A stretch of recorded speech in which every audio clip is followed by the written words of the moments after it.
Hello, everybody. Welcome back to the Film Buds podcast. This is episode number 268, and my name is Henry. I'm Elle. This week, coming up on this week's episode, we have a review of the new film Winnie the Pooh, Blood and Honey, which is available on digital rental and purchase now. And then a retro review of another kind of wacky slasher creature feature kind of thing, Killer Clowns from Outer Space, all the way back from 1988. And then we have a listener question, plenty of other stuff that we watched, all the usual stuff. So thanks again for joining us. And yeah, Letterboxd reviews as always. So yeah, well, how you doing? Doing all right. Sipping on my mocha cookie crumble frappuccino. Not hashtag not sponsored by Starbucks. How are you doing? I'm all right. Oh, and actually, I guess first thing is hopefully maybe some people notice, some people haven't. The audio quality is hopefully better this time because we finally were able to hook up one of my good mics from back in the old times. And so, yeah, hopefully it sounds a little bit better, a little bit cleaner. And yeah, but we are all up in each other's grill recording this episode. So hope you enjoy it. Yeah, we only have the one right now. So maybe in time we'll get another, but hopefully it's a little bit better for you. Well, what else has been going on? Not much. I've been getting back into my very old hobby, photography. And I actually posted on Facebook on one of our neighborhood groups that I was offering some free pet sessions to build my portfolio, everyone.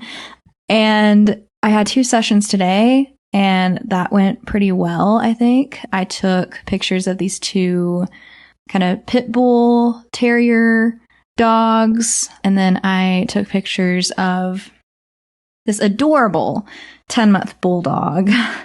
So that was really fun. But then yesterday we hung out with one of your friends, right? Yeah, friend of the show, Rosenberg. So Rosenberg, if you're listening, hi. Yeah. Shout out. Did that, so had our social time for the week. But yeah, I'm pretty drained socially Same. right now. But I'm also actually, I want to mention, gearing up for my new job. I officially put in my 2 weeks notice with my clients. If you don't know, I clean houses for a living, and I really want to get out of that because sometimes it makes me uncomfortable being alone in a house with a strange man. I don't really like scrubbing toilets. So hopefully this new job is better. I actually had the interview at Hot Topic.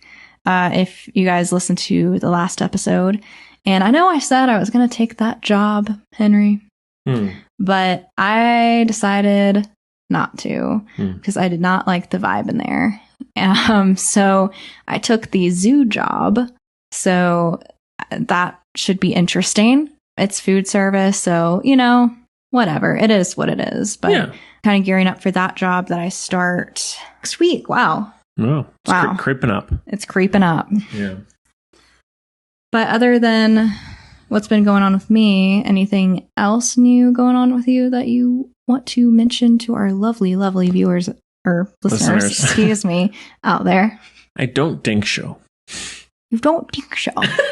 Turning off right now, but that's fine. But no, I think that's about it. Honestly, it's mostly been, I've kind of been same old for me these days, I think. So, yeah, well, anything else?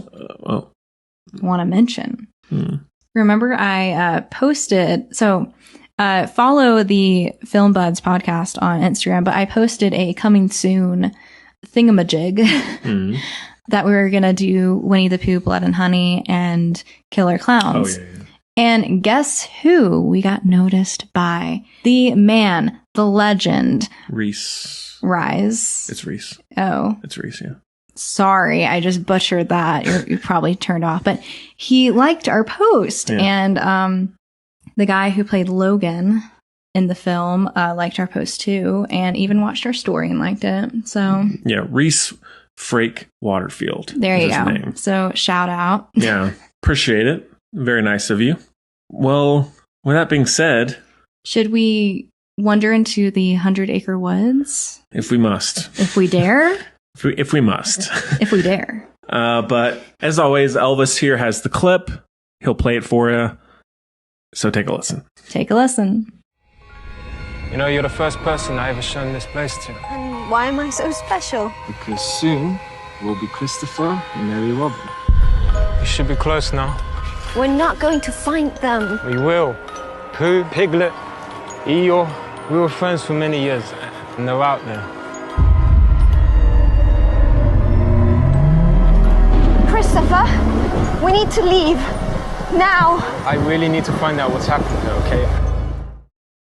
Well, first of all, one thing with the audio quality, we are still playing with the levels a little bit, getting used to the mic. And so, may not be perfect just yet, but, hopefully it does sound better overall. But we'll be playing with the levels and everything over time. So hopefully each time we'll get a little bit better. So, just bear with us. All right. So Winnie the Pooh, Blood and Honey is, as I said, is available on digital rental and release. And it's written and directed by Reese Frake Waterfield.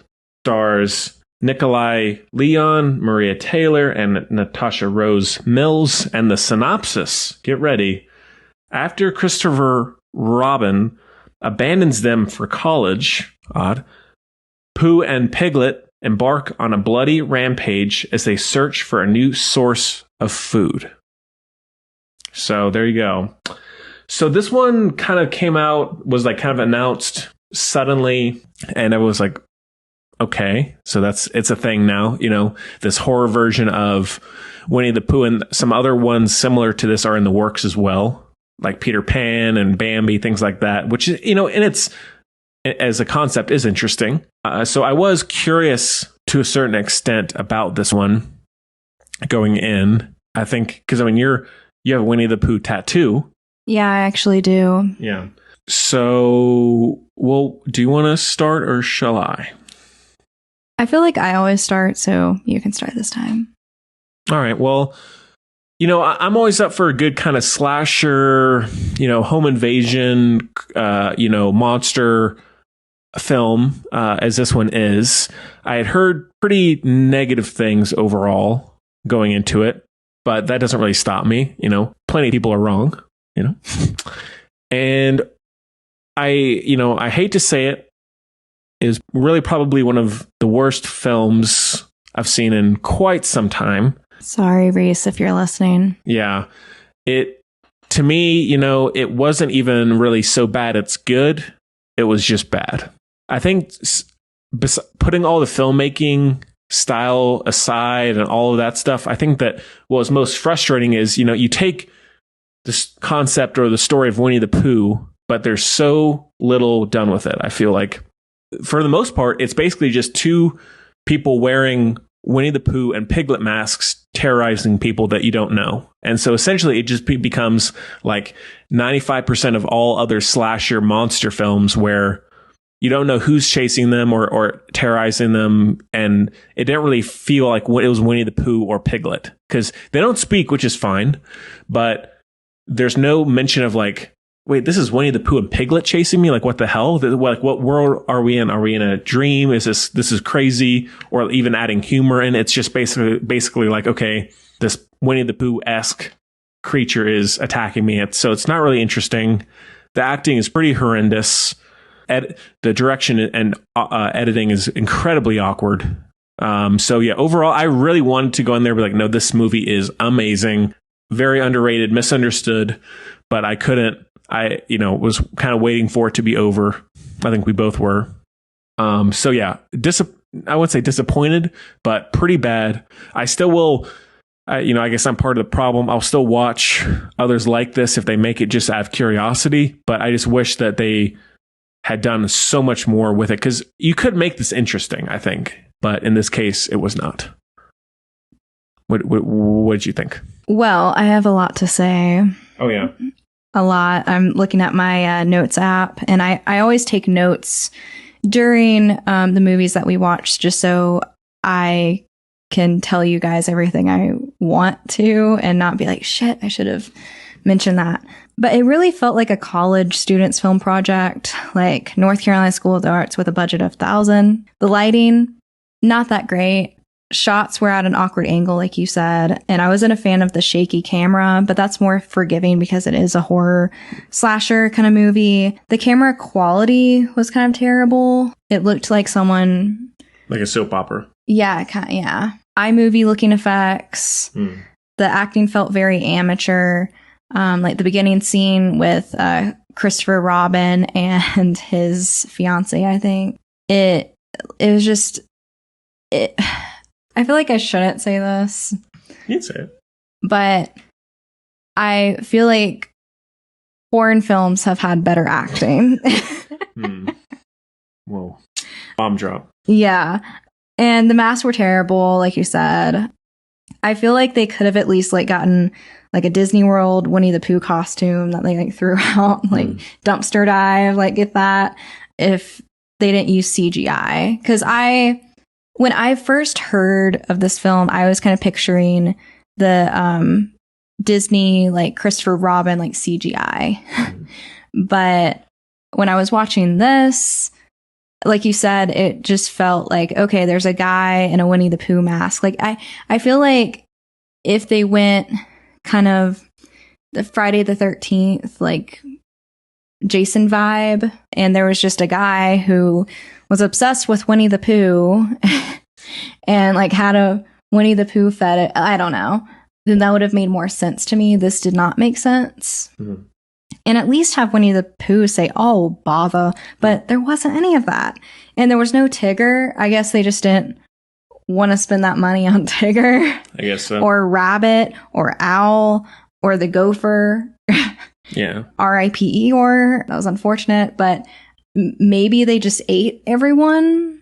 And then they ran out of people or animals to eat. I don't know. But I felt like it was kind of a stupid concept that he abandoned, like they got mad because he had to leave for college and couldn't bring them food. Like, isn't there like birds or like squirrels or something in the 100-acre woods? Or they could just go vegetarian and eat grass and have like salads.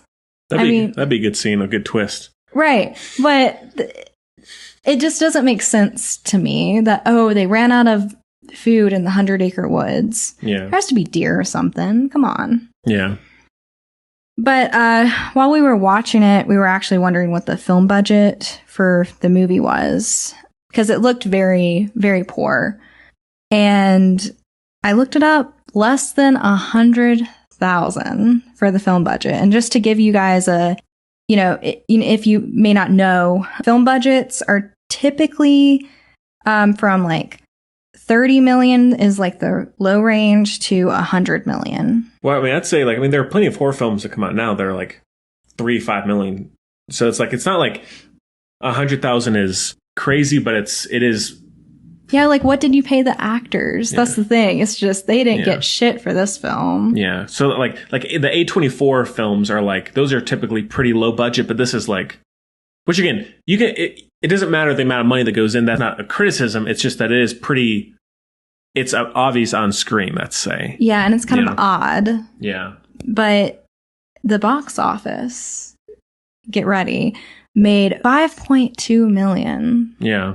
So they made quite a bit of money. They made that 100K back. Yeah, for sure. So, hey, maybe they're onto something we aren't, Yeah, lower the budget, the more money you make. Yeah.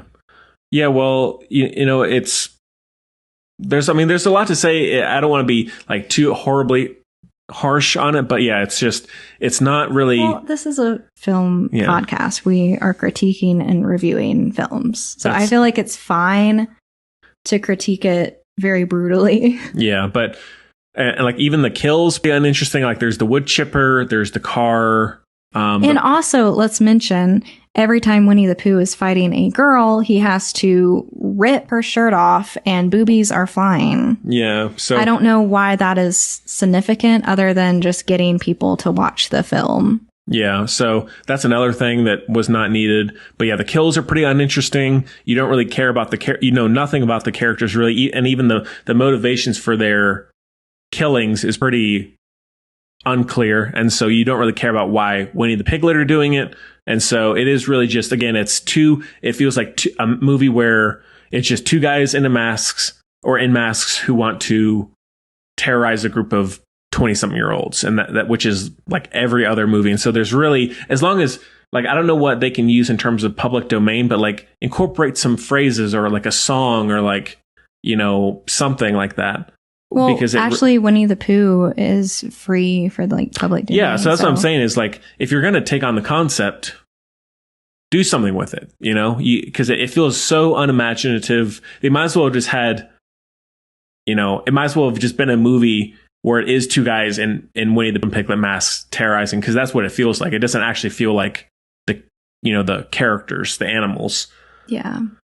But yeah, so, you know, very awkward. I really wanted to, like, be so bad it's good, it's funny, but no humor. It's not over the top in a way that's like wink, wink. It's just like, yeah, I was hoping it was one of those films where it's just going to be really bad that it's good, but it just didn't end up doing that. Yeah. If you want to watch this movie, I would go into it not taking it very seriously and just kind of treating it as like a YouTube parody kind of thing. So, yeah. But I felt like it could have been like 10 minutes on YouTube. Oh, yeah. Yeah. And there was this thing where Winnie the Pooh can control a horde of bees, which was strange and pretty underused as well. It's like they used most of that money for the CGI for the bees. I mean, honestly, yeah.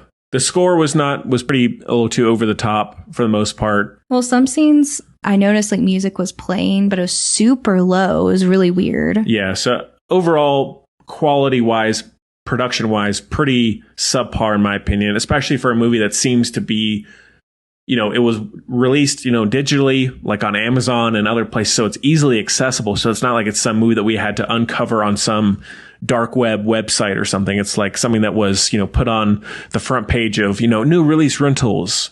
And so that's what's kind of shocking about it. But I think it had a small release in theaters, but only for a short while. But I mean, even that, it's like, you know, it's a movie that did get some kind of a release.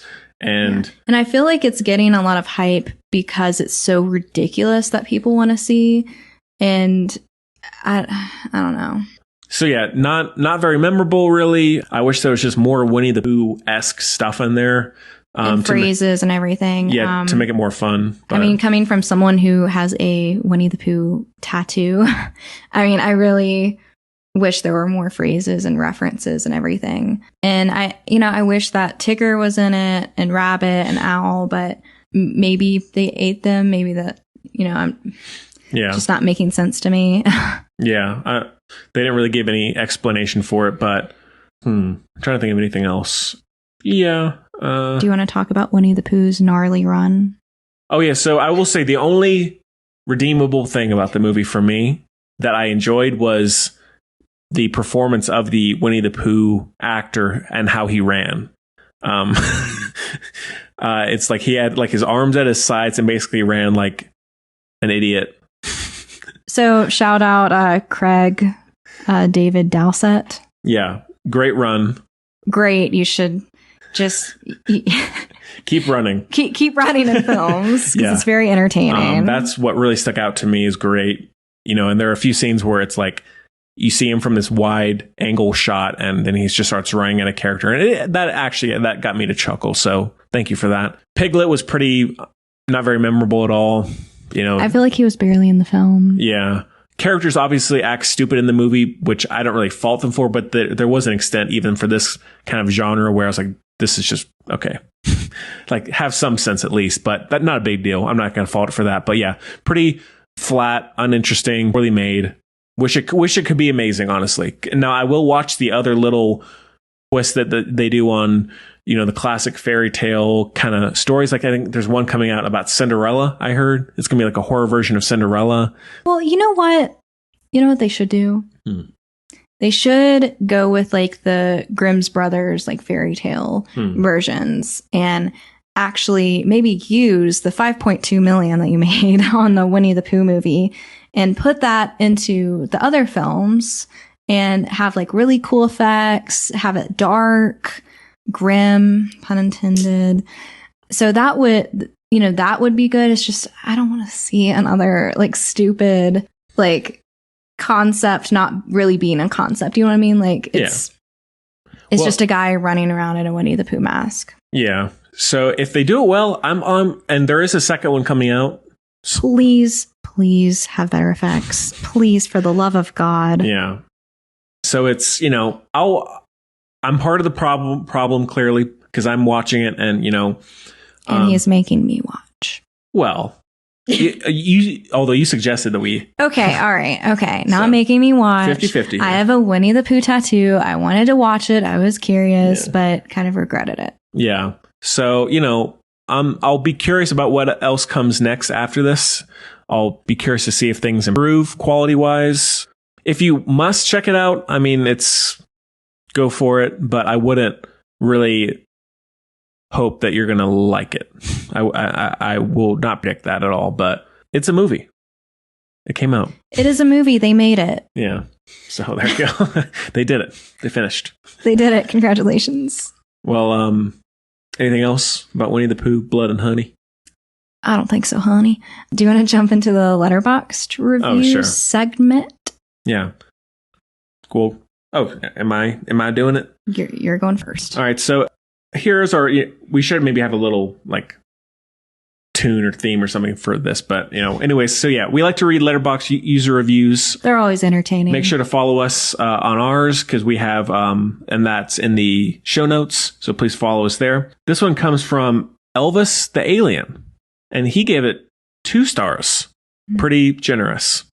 He says, "Gonna be real. I expected way worse based on what I've been reading about this one. Maybe my expectations were so low that I was just pleasantly surprised." That's fair. I think I was trying to be the same way, but I thought it was way worse. Yeah. So, you know, 2 stars is pretty generous. I haven't seen many, at least on Letterboxd, many like 3-star, 4-star, anything like that. There's very few, I think, defenders of the movie, but, you know, again, is what it is. The next one comes from Chris. He said, "Oh, don't bother. 80 minutes of pure mind-numbing mental torture. The amount of times my eyes roll to the back of my head, which doesn't surprise me. Tries too hard to be intimidating, but comes off as plain fucking stupid. Imagine what a little effort would have done. It's giving me late Wrong Turn sequels, Backwoods, and Bred Killer vibes. But all in all, not my Winnie the Pooh. I guess a 1.4 Letterboxd rating was enough to warrant a sequel in the works." It's fair. Got one more. This one is a long one. It's a little lengthy, so bear with me. All right, so just settle in. This one is long. From David Golub. Sorry if I butchered that last name. He gave it a halfer. Half out of 5. He says, "What I'll say is I'm glad that I got to see this in theaters. Would have been interesting. But I really would not recommend this to anyone. This isn't the so bad it's good fare that The Room or Birdemic is. It tries way too hard. Those films are memorable and have a following that adores them because of the earnestness of the people creating it. Sure, they're terrible, but there is passion behind them. This isn't an attempt to make money off of something going into public domain. It's made as cheaply as possible to help maximize profits, and it leans into its own terribleness, not in a way that is charming, but rather a way that is dull. The tone is bad. There are times where it feels like it's kind of trying to be horror, but I can't really tell even. It fails miserably nonetheless. Can't speak, so sorry. Almost done here. Then there are times where it's trying to be funny, but it just isn't. Watching Pooh karate chop people, I had forgotten about that. Watching Pooh karate chop people sounds great in theory, but the execution is piss poor. The kills are all generic, and every single aspect of this feels uninspired and unimaginative. There are no redeeming qualities I can mention at all. It's honestly one of the worst things I've ever watched, which is why I'm glad I got to see it in theaters. It was at least a unique experience, I guess. For anyone looking for that so bad it's good quality, though I would not recommend this whenever it gets released on VOD. Save your money. This would work much better as a 10 to 15 minute short on YouTube. It has the same production value already." Whew, I'm Brutal. exhausted. I'm exhausted. So, yeah. Well, there you go. Couldn't have said better myself. So what did we rate it? We forgot to... I gave it a halfer. I gave it a halfer as well. Yeah. So, sorry about that one. Hate to do it, but had to be done. Yep. Well, should we move on to clowns? Oh, Lord. Get into the good stuff here? Sure. Why not? Well, let's get to our retro review of Killer Clowns from Outer Space from 1988. And we do have a clip. Elvis, thank you as always. Take a listen. What's happening, Spike?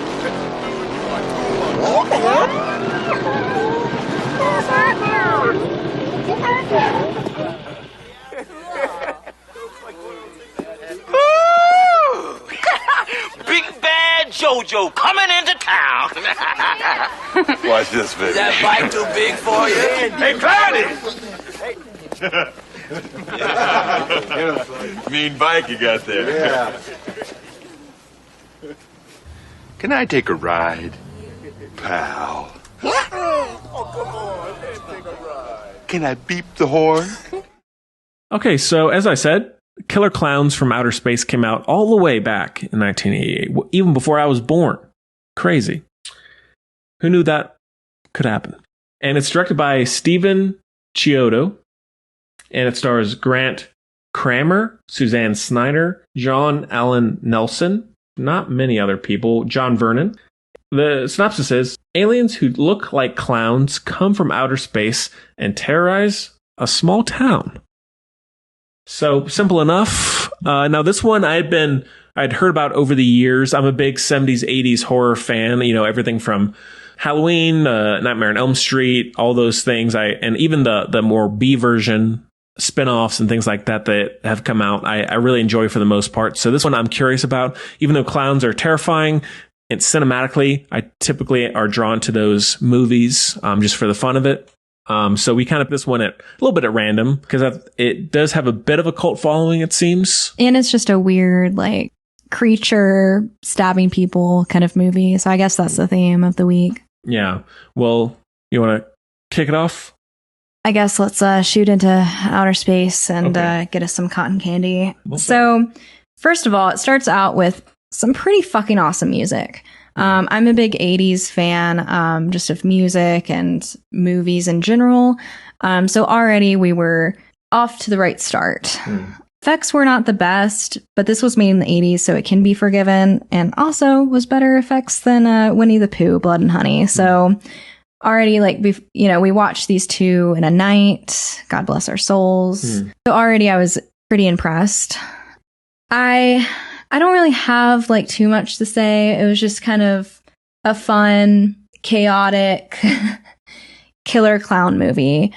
The kills were not very bloody, except for the one with when he like karate chopped that asshole dude's head off. 2 karate chop movies as well, actually. Right. Yeah.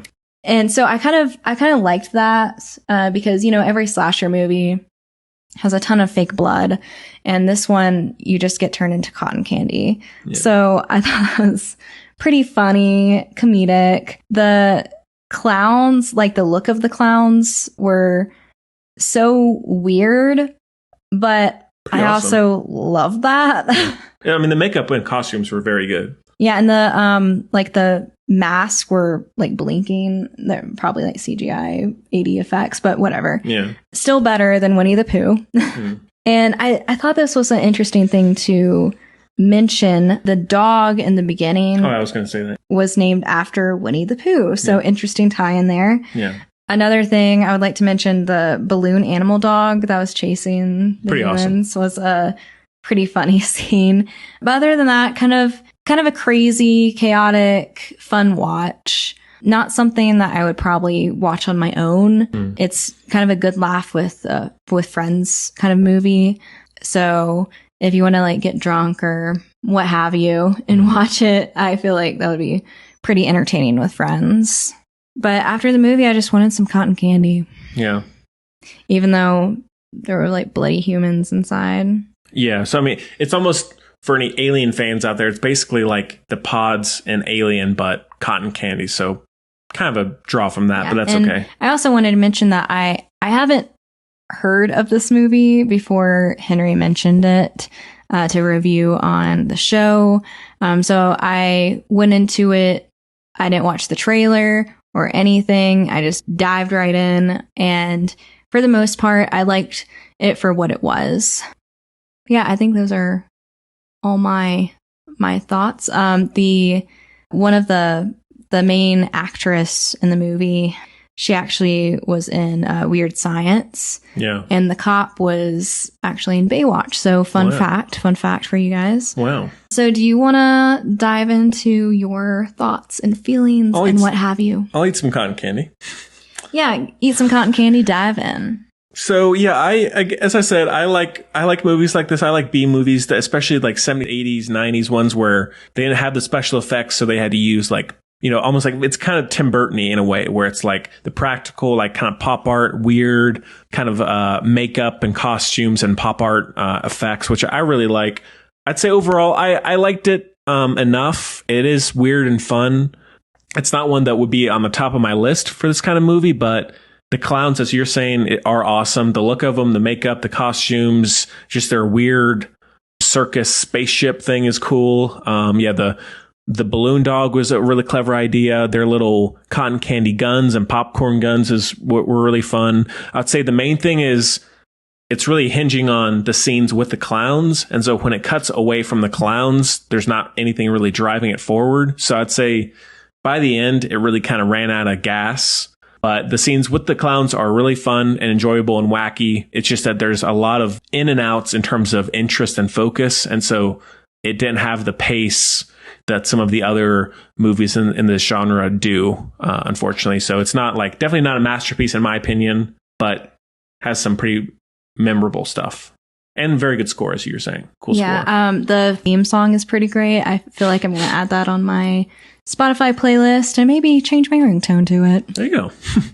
But yeah, performances, you know, it's an 80s horror movie, so they're not very good, but that's okay. I like the small town vibe, you know, pretty typical with a horror movie like this. But as you were saying, with the scenes that didn't have the clowns, I did actually find myself pretty uninterested, other than the main guy sounding like Matthew Broderick. So give it another watch and let me know if I'm right. But yeah, I kind of just zoned out a little bit during those scenes. But then when there was clowns on the screen, I watched. It was pretty entertaining. I did enjoy the puppet show one, like on the screen. Yeah. And then the popcorn moving was really weird, but it's fun. It's a fun watch. Yeah.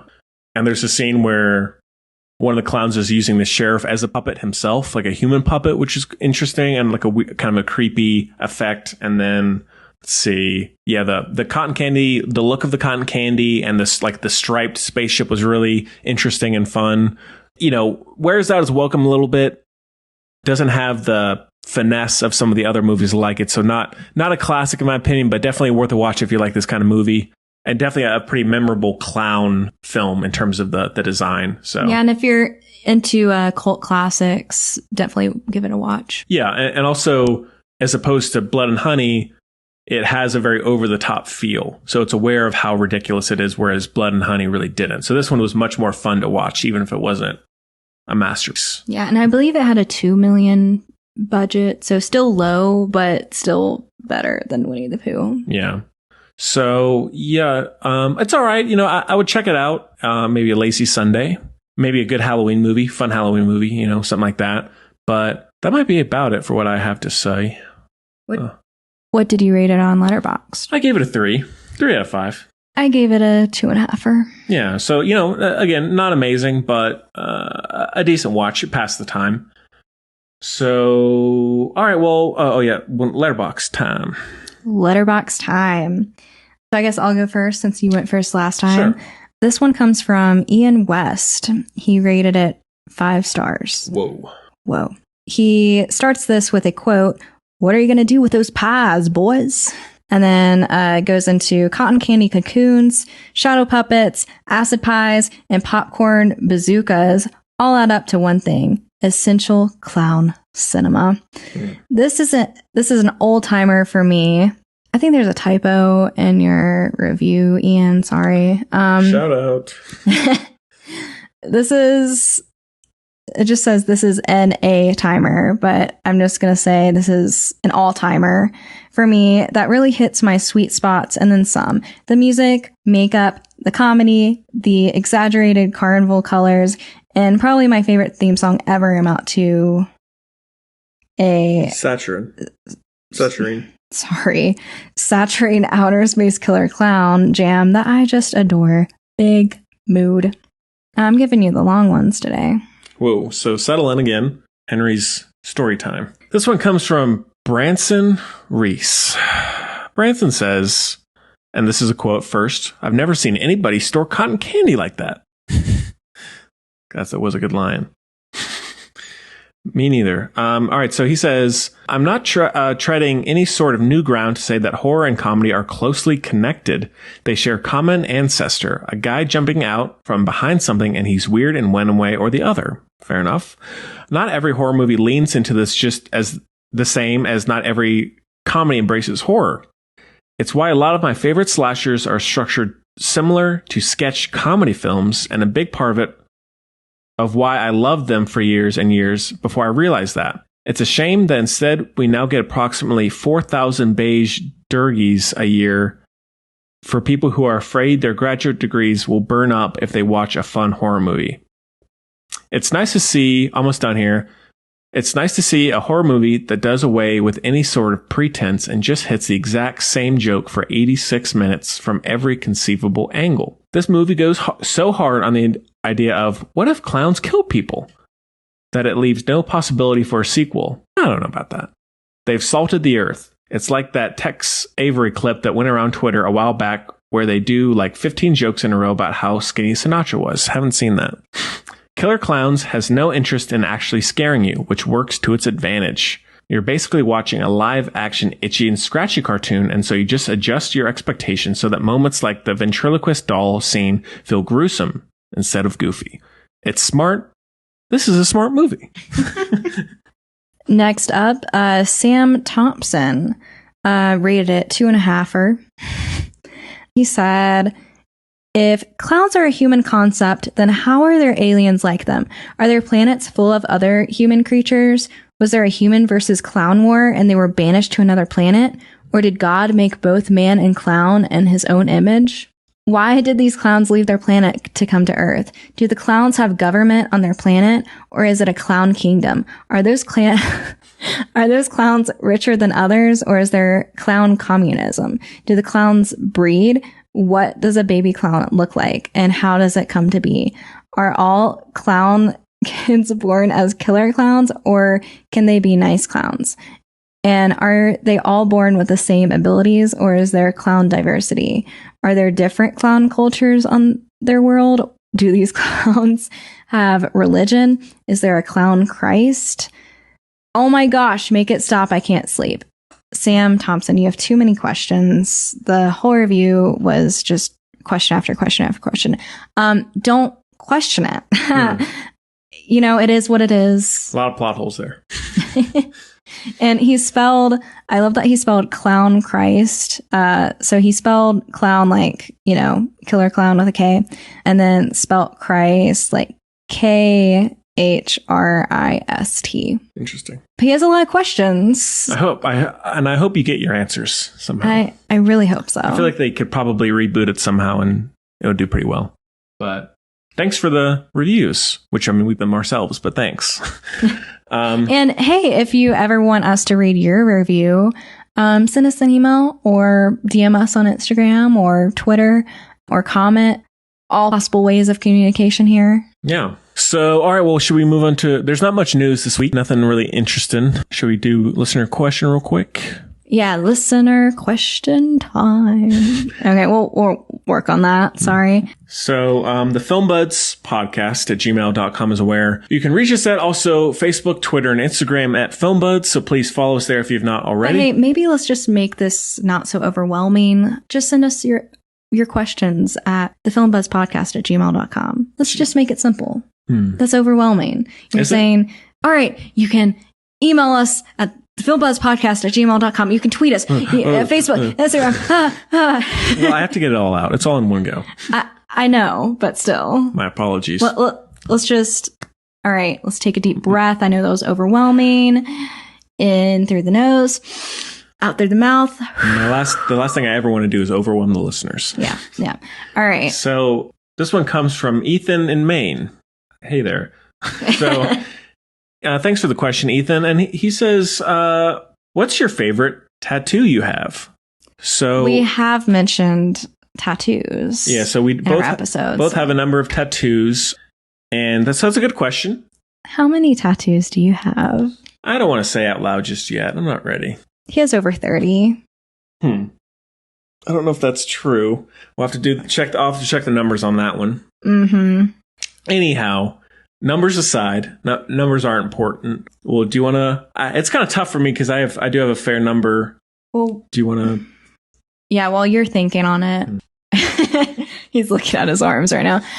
I have a lot of okay, the difference between us, I really, really think about the tattoo that I want to get.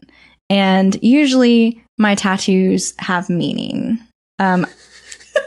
Minus bomb drop. Minus the Beetlejuice tattoo, because I just think it's really cool. Well, I think that still has meaning, though. You like Tim Burton. Yeah. So. But like I have a bee on my knee. Which is sort of matching tattoos with my friends from back home. Shout out Emily and Natalie. Let's see. I'm looking.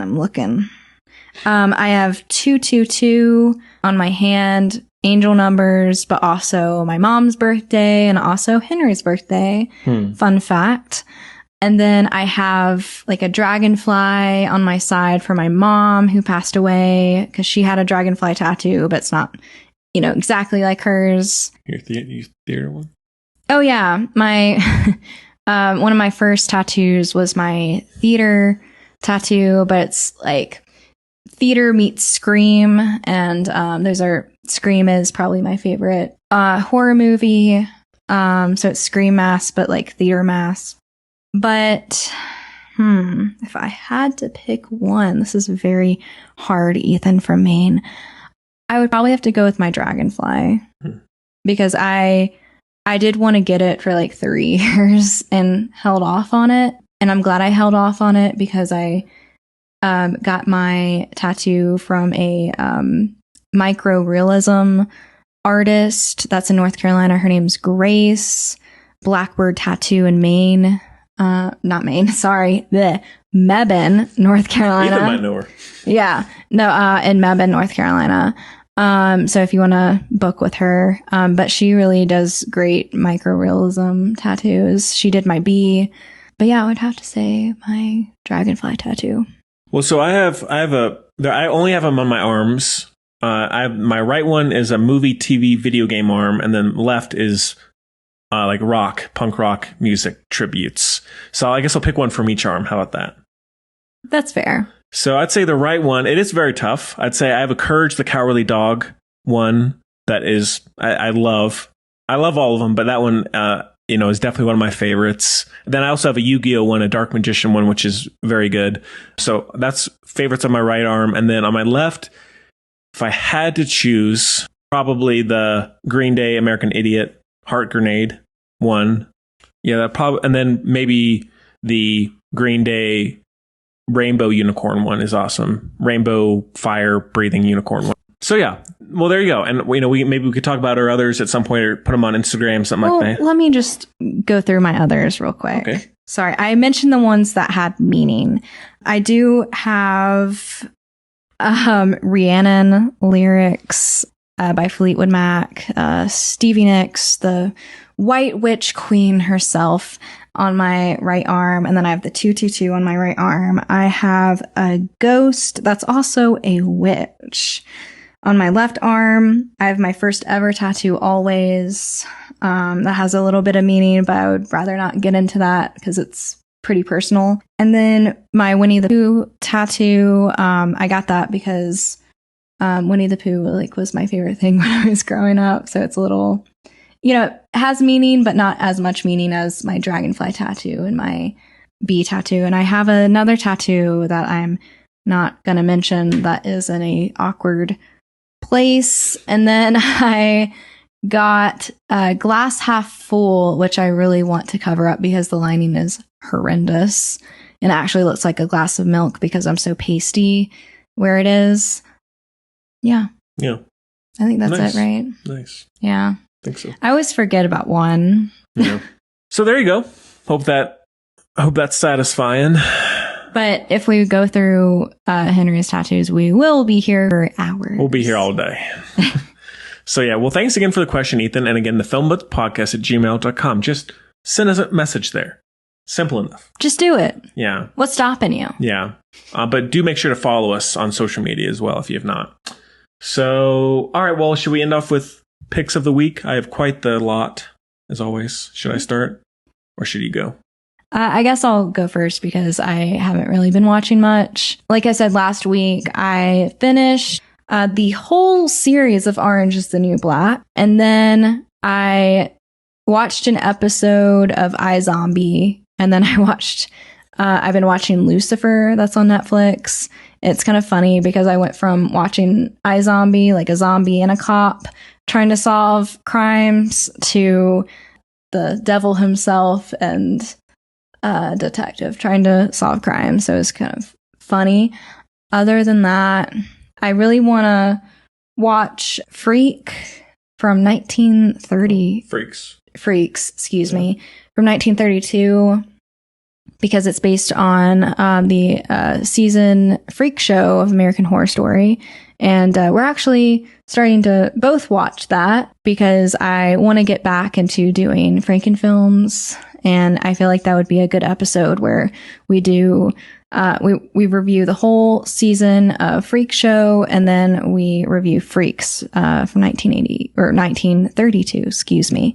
That's all I've been watching. I haven't been watching as much as you. All right, settle in, y'all. Yeah, settle in, get your popcorn, get in your comfy chair. Get in your cotton candy cocoon. Yeah, if only. That would be kind of nice, actually. So, all right. So I'll try and burn through these as best I can. Just bear with me, as always. So I watched Outlaw King on Netflix, which has Chris Pine. And it's a medieval film directed by the guy who did Hell or High Water. And it was okay. I'm a big medieval history fan, so I love any kind of medieval film or TV show. It was okay. It had some moments, but was fairly dry, maybe a little too slow for my liking. So it was all right, but not amazing. I watched The Pale Blue Eye with Christian Bale that came out earlier this year. It has about Edgar Allan Poe, and I said that kind of country, Edgar Allan Poe. And it's directed by Scott Cooper, who also did Out of the Furnace, Black Mass, and many others. Was not really a fan of it. Pretty bland. Christian Bale was great as always, but not the best time for me. Pretty disappointing. I watched Tom Hanks's Finch on Apple TV, which is a sci-fi film in the realm of like Chappie or, something like that, where it's this human and robot friendship. And it was actually pretty entertaining. I really enjoyed it. It was I think an underrated film, and really I would check that out if you have Apple TV. Watched the Blumhouse film The Hunt, which is kind of like a spin on The Most Dangerous Game, where people are hunted instead of animals. And it was not very good. Tonally very all over the place. Pretty trying to be funny, but not really very heavy handed in its social and political commentary. So a little disappointed in that. Watched the Rebecca remake with Armie Hammer and, what's her name? Lily James. And I like the director, Ben Wheatley, but this one it was okay. I feel like I'm sounding like a broken record here, but a little dry, a little slow, not enough really going on. So but had been meaning to watch that for a while. Watched The Good Nurse from last year, about the true story of the serial killer who was a nurse who killed like a crazy amount of people under the radar by giving them these lethal doses of different medications and then basically migrating to another hospital to avoid being caught. And it was pretty solid. Very interesting story. I didn't know anything about the person. Watched Vivarium with Jesse Eisenberg and Imogen Poots. And it's about this couple who go to this weird suburban neighborhood, and suddenly they're left alone there by the realtor, and then they're stuck there, and it's this very weird, like surreal time lapse, alternate universe kind of movie. And I hate to say, it was just terrible. It was so bland, could not tell what was going on. It was obnoxious, so really pretty bad. Then I watched The Devil All the Time, has Tom Holland, Bill Skarsgård, who else? Darn it. Many other people. And it's like a Southern Gothic crime murder mystery film. And it was solid. Maybe a little too unfocused, but still had some pretty memorable moments in it and good performances. So I'll check that out on Netflix.